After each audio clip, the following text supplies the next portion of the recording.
Hello students, आज की video में हम देखने वाले हैं रिलेटिव प्रोनाउन को और जानेंगे इसके पूरे कॉन्सेप्ट को, किन परिस्थितियों में इसका उपयोग करते हैं, रिलेटिव प्रोनाउन कौन कौन से हैं, इनका मीनिंग क्या होता है, इनका यूज करने में हमें कौन सी सावधानियां बरतनी है, कब कौन से रिलेटिव प्रोनाउन का उपयोग किया जाता है। इन सारी बातों को आज जानने वाले हैं इस वीडियो के अंदर। तो आइए वीडियो को शुरू करते हैं और आपसे एक निवेदन है, वीडियो को आप अंत तक देखिएगा ताकि आपका ये जो कॉन्सेप्ट और जो आपका कन्फ्यूजन है वो दोनों क्लियर हो सकें। तो आइए वीडियो को शुरू करते हैं। सबसे पहले बात करते हैं इसकी डेफिनेशन की, और डेफिनेशन क्या है? वर्ड विच रेफर्स और रिलेट्स सम नाउन गोइंग बिफोर, यानी कि ऐसा कोई शब्द जो क्या करता है? रेफर करता है। रेफर का मतलब उल्लेख करता है, या रिलेट्स यानी वर्णन करता है, उसका विवरण देता है। किसका? सम नाउन गोइंग बिफोर, किसका? किसी नाउन का जो कि उससे पहले आ रहा है। यानी इसमें होगा क्या? आपके एक नाउन होगा और उस नाउन के बारे में जो ये आपके जो रिलेटिव प्रोनाउन हैं वो क्या देंगे? डिटेल देंगे, उनके बारे में अतिरिक्त जानकारी देने का काम करेंगे और उस नाउन का सेंटेंस के बाकी भाग से संबंध बताने का काम करेंगे। परिभाषा से अलग अब हम जानते हैं इसका प्रैक्टिकल यूज। सबसे पहले बात करते हैं इसके अंदर कौन कौन से शब्द आते हैं। तो वो शब्दों में आप देखेंगे यहाँ पर ये शब्द हैं आपके, एक तो है हु, एक है विच और एक है दैट। इसके अलावा whom और whose, और यहाँ पर मैंने which को भी 2 बार लिखा है। तो आइए देखते हैं। अब आप देखेंगे यहाँ पर मैं लिख देता हूँ सजीव और यहाँ मैं लिख देता हूँ निर्जीव और यहाँ मैं लिख देता हूँ दोनों। तो इसका मतलब यह है कि यहाँ पर ये जो लाइन दिखाई दे रही है ना आपको, who, whom और whose, यानी ये जो तीनों शब्द हैं हम इनका उपयोग करेंगे सजीव चीज़ों के लिए।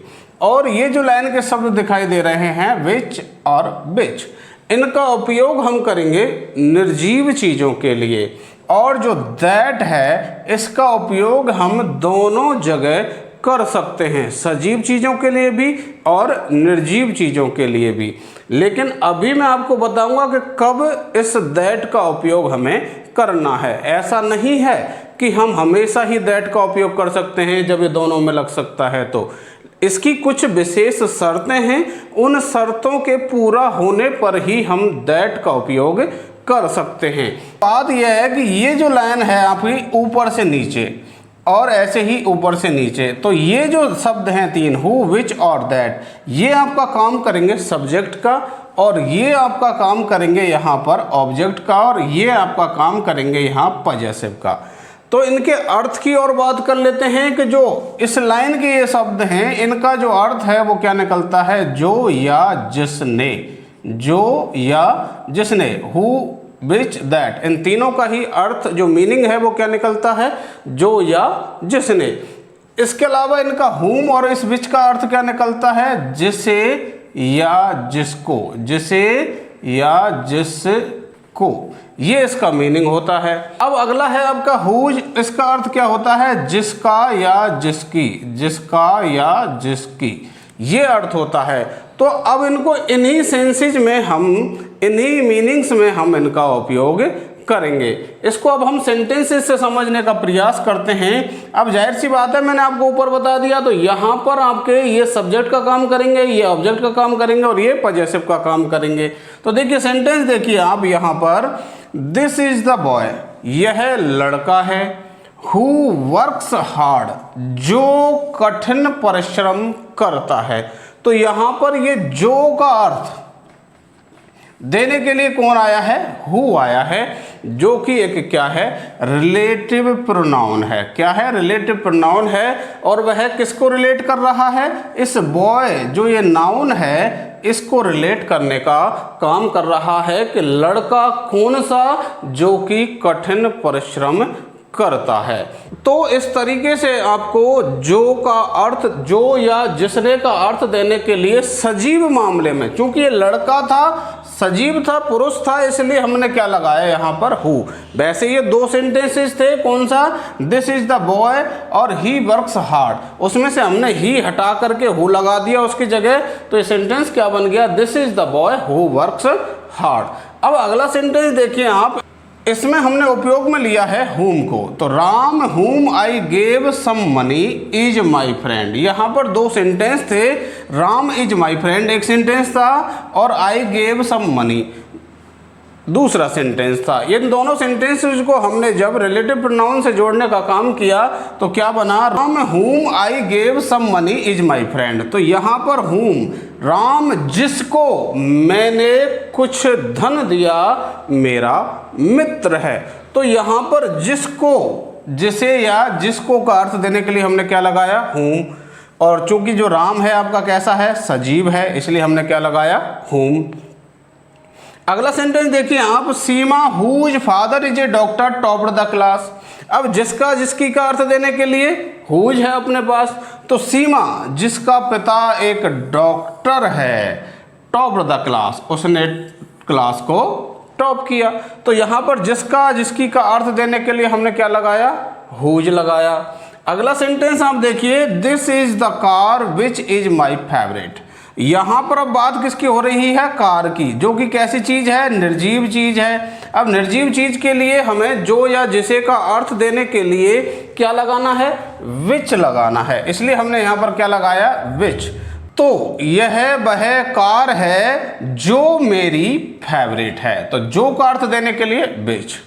अब यहाँ पर आप देख रहे हैं ये विच और है, तो इसका अर्थ क्या निकलेगा, जिसे या जिसको। इसके जो दोनों सब्जेक्टिव और ऑब्जेक्टिव केस विच के दोनों ही समान होते हैं। अब देखिए आप यहाँ पर, the house which my uncle built cost him Rs 4 lakh. अब देखिए आप, वह घर जिसको मेरे अंकल ने बनाया, तो जिसको का अर्थ देने के लिए यहाँ पर हमने क्या लगाया है, ये विच लगाया है। ये जो विच है यहाँ पर, ये ऑब्जेक्टिव केस वाला विच है। तो आगे देखते हैं कि जो दैट है उसका उपयोग हम कहाँ कहाँ पर करते हैं। तो उसमें सबसे पहला जो आपका दैट का उपयोग है वो क्या है आपका, आप देखेंगे सुपरलेटिव डिग्री, यानी जब सेंटेंस के एक भाग में आपको क्या दे रखी हो, सुपरलेटिव डिग्री। और सुपरलेटिव डिग्री के बारे में आपको पता है, जब किसी एडजेक्टिव से पहले मोस्ट लगा हुआ हो या उस एडजेक्टिव में EST लगा हुआ हो, तो वो जो सेंटेंस है वो आपका सुपरलेटिव डिग्री वाला सेंटेंस कहलाता है। तो ऐसे सेंटेंस में भी हम हु और विच ना लगा करके क्या लगाते हैं, दैट लगाते हैं। जैसे आप सेंटेंस देखिए, Mahatma Gandhi was one of the greatest leaders that were sent to jail. यानी महात्मा गांधी उन महानतम नेताओं में से एक थे जो कि जेल भेजे गए। अब यहाँ पर इस दैट का अर्थ क्या निकला, जो। तो यहाँ पर दैट कब लगा, जब यहाँ पर एक ग्रेटेस्ट EST वाला यानी सुपरलेटिव डिग्री वाला आपको सेंटेंस दे रखा है। अगला सेंटेंस देखिए, this is the same book that I want by. यह वही किताब है जिसे मैं खरीदना चाहता हूं। तो अब आप यहां पर देखेंगे इसमें एक शब्द आया है सेम। तो जब सेंटेंस के पहले भाग में ऐसे आपको कोई शब्द दे रखा हो, कौन कौन से शब्द, वन, बड़ी या थिंग से बने हुए, जैसे समथिंग, समबडी, समथिंग, समवन, इस तरीके से, या फिर all, same, only, much, nothing, little, few, none, इन शब्दों में से कोई शब्द आपके सेंटेंस के पहले भाग में दे रखा हो, तो उसके बाद में हम जो या जिसे का अर्थ देने के लिए क्या लगाते हैं, दैट लगाते हैं। फिर हम हु विच को नहीं लगाते, चाहे वो सजीव हो चाहे निर्जीव हो। तो इसलिए यहां पर क्या लगा आपका, दैट, और ये क्या है, रिलेटिव प्रोनाउन। अगला सेंटेंस देखिए, the boy and his dog that entered the house were caught. तो अब यहां पर दैट क्यों आया, तो इसका दैट आने का कारण यह है कि जब सेंटेंस के पहले भाग में दो नाउन की बात हो रही हो, यहाँ पर आप देख रहे हैं कि जो दैट शब्द किसकी बात कर रहा है, इस बुक की। और यहाँ पर आप देखेंगे the boy and his dog, वह लड़का और उसका कुत्ता, इन दोनों की बात हो रही है। तो जब सेंटेंस के पहले भाग में एक तो क्या दे रखा हो, पुरुष, और उसके अलावा एक कोई भी जानवर दे रखा हो या फिर कोई निर्जीव चीज दे रखी हो, तो हम फिर इधर यहाँ पर हु विच ना लगा करके क्या लगाते हैं, दैट लगाते हैं। तो यहाँ पर बॉय की बात थी और डॉग की बात थी, इसलिए हमने यहाँ पर क्या लगाया है, दैट लगाया है। अब अगला सेंटेंस देखिए आप, what is the problem that can not be solved. यहाँ पर दैट लगने का जो कारण है वो क्या है, इसके पीछे नियम यह है, जब सेंटेंस के पहले भाग की शुरुआत किससे हो रही हो, किसी इंटेरोगेटिव प्रोनाउन से हो रही हो, तो हमें यहाँ पर हु विच ना लगा करके क्या लगाना पड़ता है, दैट लगाना पड़ता है। तो इस तरीके से साथियों दैट का उपयोग आपको इन 4 जगहों पर करना है। पहली जगह है जब सेंटेंस के पहले भाग में सुपरलेटिव डिग्री दे रखी हो। दूसरी जगह है जब सेंटेंस के पहले भाग में इन शब्दों में से कोई एक शब्द दे रखा हो। और तीसरी बात है जब सेंटेंस के पहले भाग में कोई पुरुष और उसके अलावा कोई एनिमल या फिर कोई निर्जीव चीज़ दे रखी हो। और चौथी बात है कि जब सेंटेंस के पहले भाग की शुरुआत किससे हो रही हो, किसी इंटेरोगेटिव प्रोनाउन से हो रही हो, तो हम यहाँ पर दैट लगाते हैं। बाकी आप हु विच इनका हुम और हुज इनका उपयोग हम पहले ही सीख चुके हैं।